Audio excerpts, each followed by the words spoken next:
Hello, wonderful world of YouTube. It's Alex. Today, I'm at the Woodland Mall in Bowling Green, Ohio. The mall was originally built in 1987. It was a product of the 80s mall boom, a time when many towns and cities would build malls to attract more businesses. The mall would face some struggles in its planning phase, originally being denied permits to build across the street behind the car dealerships. It also faced some backlash from local business owners, afraid it would beat out their local stores and businesses. The mall would end up opening officially on May 13, 1987, with great fanfare. It had a ribbon-cutting ceremony hosted by the mayor and a performance from the local high school band. Two of its anchor tenants, J.C. Penney and Elder Beerman, had opened a few days prior, each with great success. The mall would even expand in 1988, getting a third anchor store, Hills, and a movie theater. The mall would lose Hills in 1993, and with that, the decline of the mall would begin.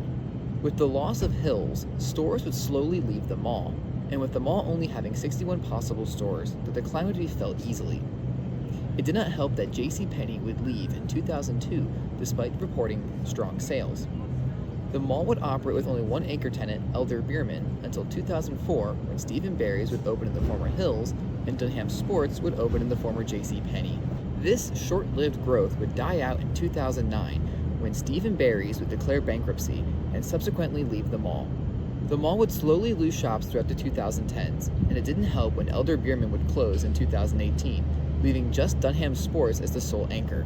By 2020, roughly 30 shops would exist, including a Sears of all things.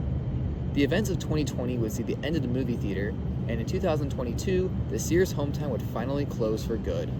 This leaves us with today. The mall still has Dunham's, although the mall entrance has been closed permanently due to theft issues. The food court has just one shop, a Japanese restaurant that's actually pretty good.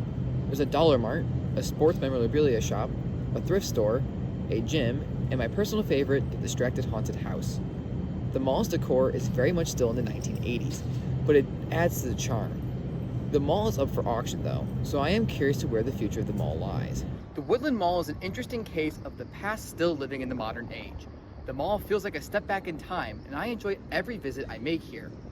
The thrift shop has good deals, and if you're passing through here, especially in the fall, I would make a stop. The aesthetics inside are truly a unique piece of the mall that very few places have left today. So until next time, stay wandering.